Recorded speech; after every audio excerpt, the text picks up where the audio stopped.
Welcome to the bench of the recycled metalsmith, aka me. This silver ingot I made in the last video now is to be flattened.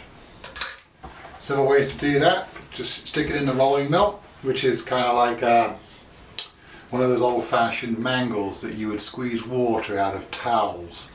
It's just a mangle basically that can squeeze metal. But that puts a lot of stress on the silver when you squeeze it from both sides. So to avoid that, I'd like to bring this down a little bit by hitting it, which is very, very simple, just a matter of hitting.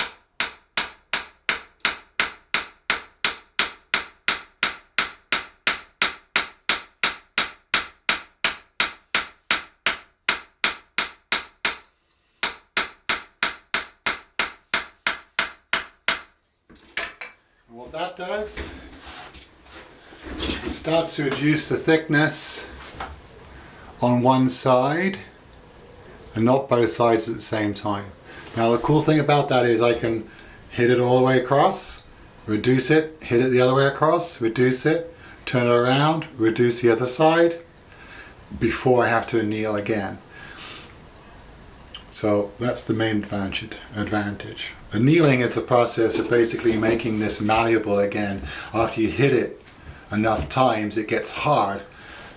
You need to make it malleable by heating it up to a sort of almost a cherry red color, and then cooling it down quite rapidly, and that creates gaps in the atomic crystalline structure and allows the silver to flow into those gaps, basically making it malleable again. So I'm going to do a bunch more hitting, and I shall show you the results shortly. Thank you. Well, now I need to anneal it, heating it up to a cherry red. That may be a little too hot here because I've got the lights on for filming.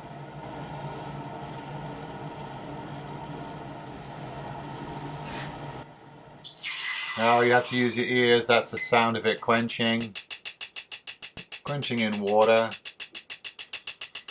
I don't hammer this fast, wish I did. Back to annealing, and quenching, and more hammering. I think you get the general idea. The Durston rolling mill. Best piece of equipment you can get for your shop. Doesn't have to be Durston, I just happen to like Durston.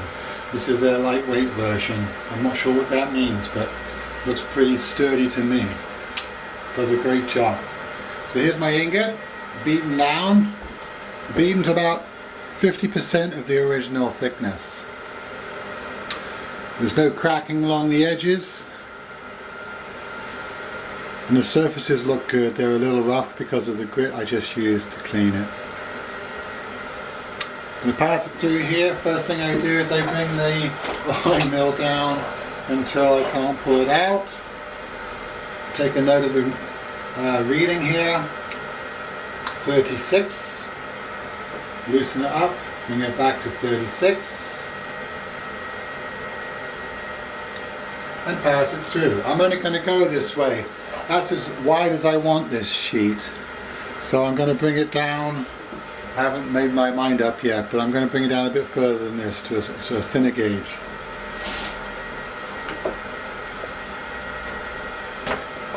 Notice how it only hits a few spots.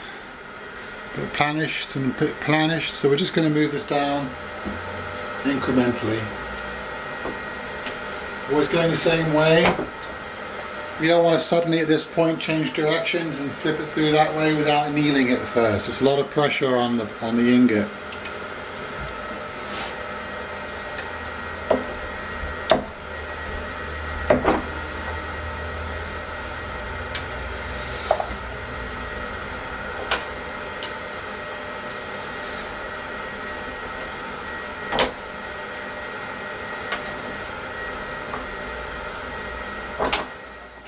Okay, I've got the desired thickness of a couple of layers in my Mokume Gane billet that I'm about to make.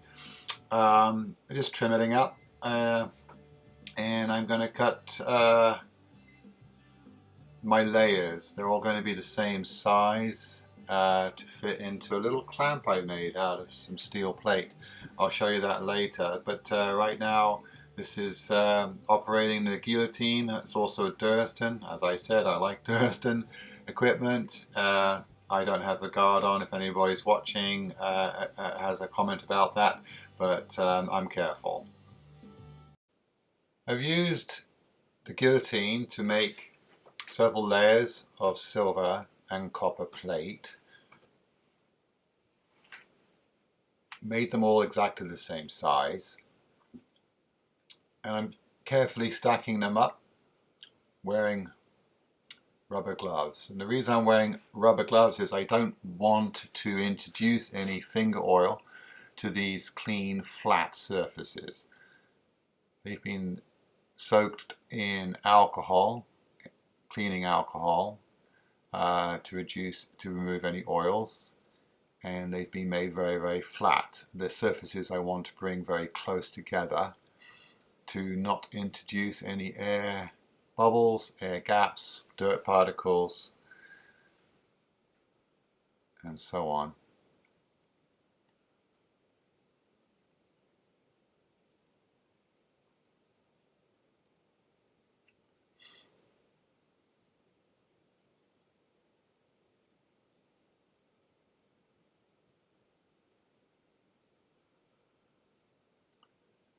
It's not easy wearing rubber gloves to do that job, so now they are in my little clamp. I'm just bringing the sides together and being careful not to touch the surfaces.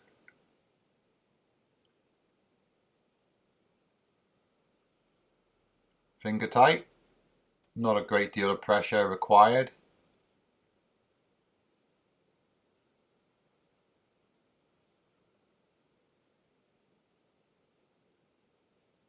And here's a close-up of the stack in the clamp. And also now placed in my little oven.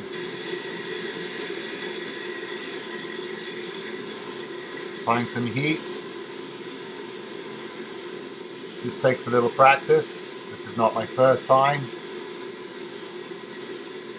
What you're looking for is the magical moment when the copper and silver edges will flash. There's a sort of a transference of energy as the layers fuse to each other.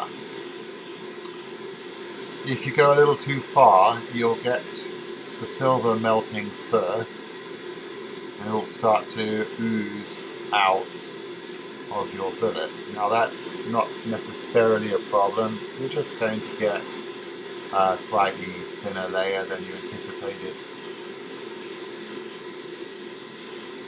What you're looking for is that flash, and the moment that flash occurs, you want to take the heat off. I'm using a bushy flame here, that's critical. I'm also keeping the flame always in contact with my billet. I don't want it to have any extra oxygen than required.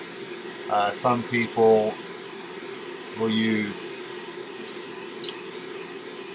some kind of flux layer. I don't use any flux here. I simply am quick from the clean stage to the clamp stage to the heat stage. I don't waste any time bringing it to the oven.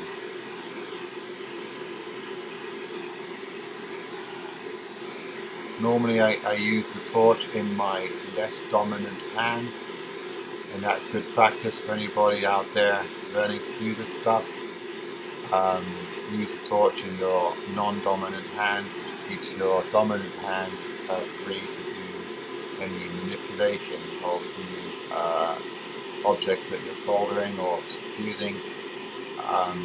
I'm doing it this way around simply so that the camera can get in and see what I'm doing. Normally I can have the torch in the left hand and I can rotate the table with the right hand.